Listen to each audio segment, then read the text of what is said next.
So on the matter of that Alaska Airlines flight that lost its door in flight. Yeah.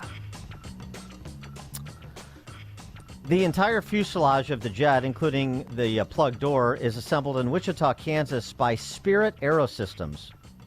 It arrives by train to Boeing's Renton plant. In Renton, Boeing mechanics and quality inspectors complete the cabin interior, adding the wiring, insulation, sidewalls that would cover the plug before adding the seats, gallery, lavatories, and other interior elements.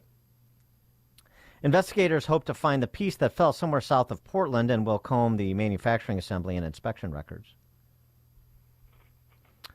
The lack of any deformation around the hole in the fuselage made it look like the initial cause may have been a Spirit quality control issue. Spirit Aerosystems that assembles these plug doors. Right.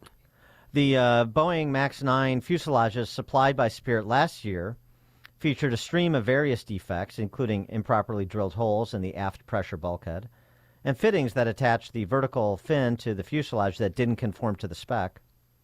Other serious lapses forced Boeing to delay MAX deliveries. In early October of last year, Spirit CEO Tom Gentile was fired and replaced with a former Boeing executive. Spirit Aerosystems. Here's what Spirit Aerosystems is super jazzed about.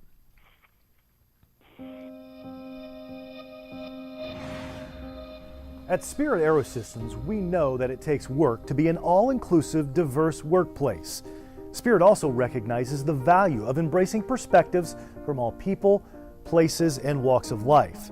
Spirit is a company where diversity is a competitive advantage. It's one thing to go out and recruit a diverse workforce, but the whole idea of strategic diversity management is how do you leverage that talent? It's absolutely imperative that this organization connects all the people in it and gets all the best ideas, the best thinking, diversity of thought, all of those things. It's important for us to challenge ourselves because people come from different experiences and all of those experiences bring new perspective. At Spirit, the most complex problems are solved when employees from different viewpoints have a voice. The future growth of our company depends on it. Spirit operates in a global environment, a very diverse global environment, and so it's important that we get everybody's perspective. Everybody brings something very unique and important to what we do at Spirit. Diversity lends itself to that feeling of all-inclusive. When the employee feels they have the opportunity to collaborate and provide their ideas, that really gives... Yeah, you've heard the diversity claptrap before. Rod Dreher writing about this. To be fair, we have no idea for sure if Spirit Aerosystems' work was at fault here, and if so, why their work broke down. Certainly, I'm not saying that non-white or non-Asian engineers are subpar. I'm saying that if you hire for any reason other than excellence, you are weakening your product or service. Right. What you didn't hear, and you never hear in those diatribes, is any talk of excellence. We hire the best people. We have the best engineers. We have the best problem solvers, and so on and so forth, greatest designers. No. It's all about everybody providing input on everything, and that makes us inclusive, and magically that ensures the quality of our product. Well, maybe not. No, and they're just lucky no one died. Well, and so this is the point.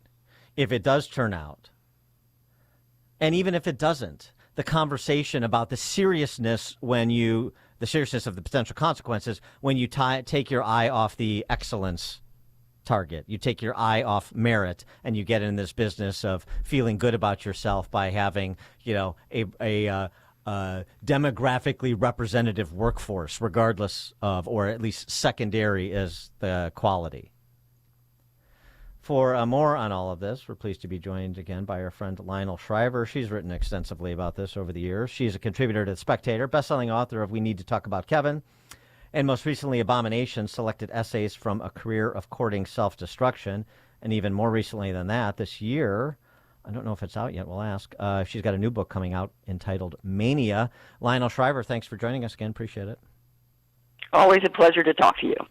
So is Mania out yet, or is that still pending? Not quite. It comes out in April. Okay, great. Well, good. We have a lot to look forward to. We've spoken and, a lot. If a certain contingent doesn't hate it, I will have failed in my mission. I assume that I think I remember from our conversation, we did a podcast on my counterculture podcast discussion, that it addresses some of what we were just talking about here, the diversity, equity, inclusion versus merit business. Indeed. And it's been gratifying from a distance to see that regime take a hit with the Claudine Gay story. Well, but I mean, but speak to sort of your perspective on this, and maybe even give us a preview of the gist of your new book, Mania. I mean, this is maybe something that brings it home and makes it concrete, makes it more than just about college admissions in Ivy League schools that are not particularly relevant to most people. Well, the premise of my new novel is that suddenly it seizes the Western world that there is no such thing as stupid, that all humans are equally smart, and cognitive discrimination is the last great civil rights fight. And the concept is deliberately designed to express about a millimeter from where we are now. And it's, as you were describing, excellence and competence in the novel not only don't matter but become suspect, and it becomes a regime that actively promotes people who are dumb. Idiocracy. The truth is that this was a problem with Biden's administration from day one.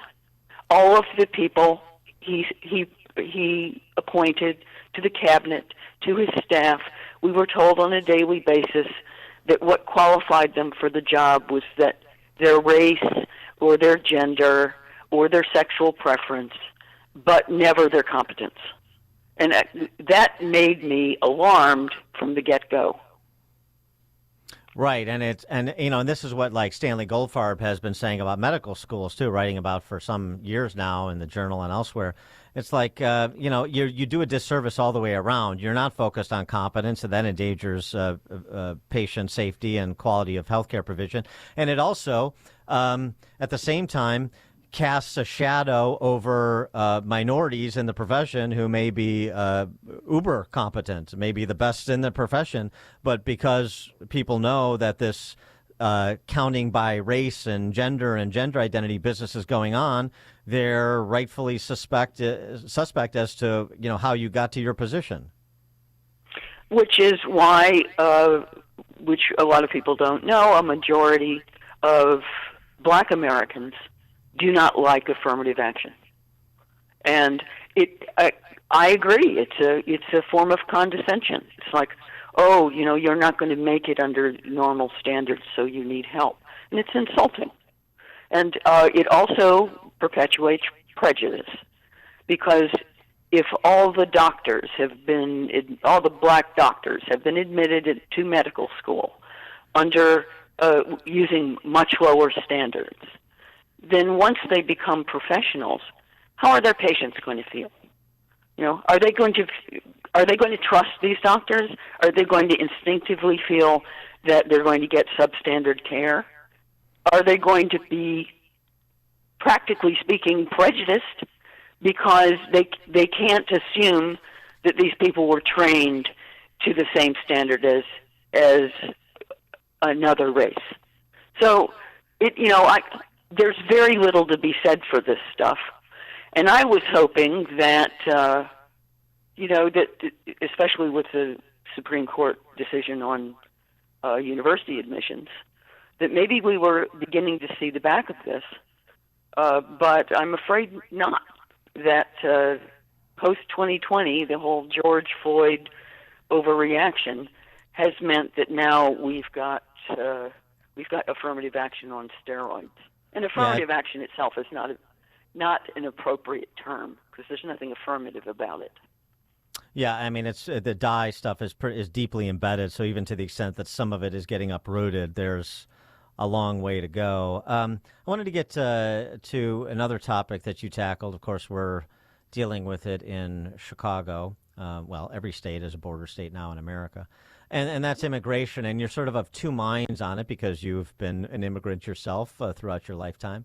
But I thought it was interesting, these qualities that you identified that the lawlessness at the border, say in America, evokes among so many ordinary citizens, which is both rage and incompetence, and the combination of those reactions being a real cauldron. Well, it's funny, I've developed what I have to regard as an unhealthy habit of reading the comments after articles about immigration, because I'm less interested in what the journalist has to say beyond the facts. I'm especially interested in the temperature of opinion on the ground. And what really fascinates me is that, okay, I read the Daily Telegraph in the UK. It's a conservative paper.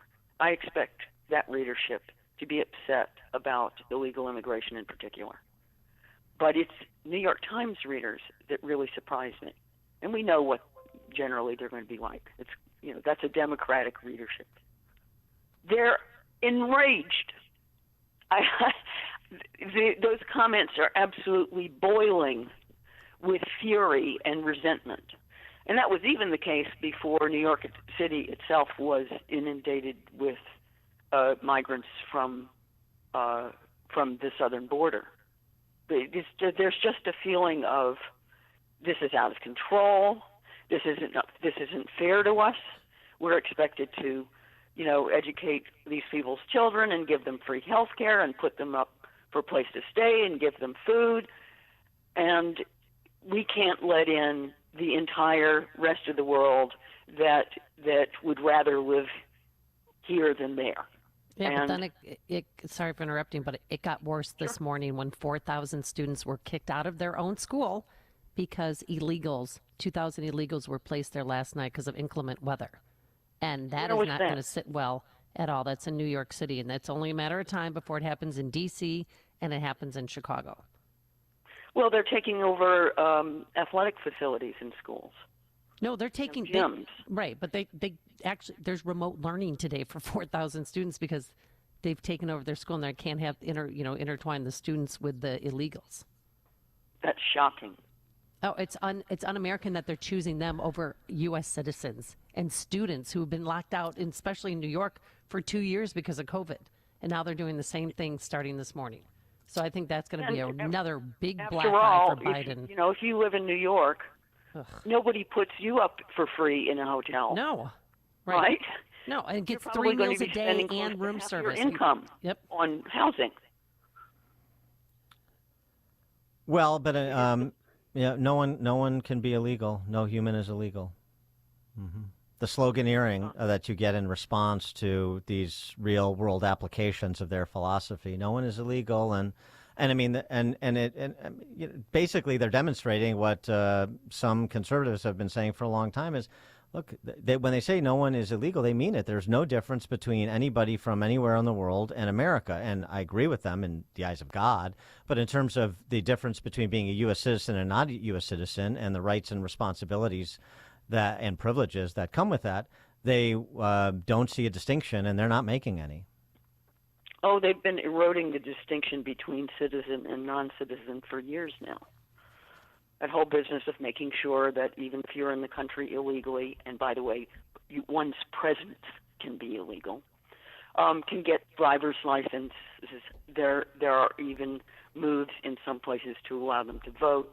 I mean, why should they even bother going through the sometimes arduous process of becoming a citizen? Because it doesn't really accord very many other privileges. And what was the process for you to establish residency when you went from America to the UK and then UK to Portugal? It was very complicated, time-consuming, heavy in paperwork, and expensive. And I have just gone through that again to get residency in Portugal. That was a serious nightmare. By the way, all the people who tell you they're moving to Portugal, they're not going to do it. It's too hard. And I think that's one reason I have strong feelings about immigration as a topic, because I have jumped through a lot of hoops in order to follow the rules, and that's the case with all kinds of legal immigrants to the United States. We make it incredibly difficult, and you have to wait for years. And those are some of the people who are angriest about what's happening at the southern border, because they filled out all these forms and they filed all these fees, and they've waited their turn, and then there are all these people coming in and are treated like guests of the nation. And I'm very sympathetic with that, because most of the West's legal procedures for immigration are onerous in the extreme, and kind of humiliating. You have to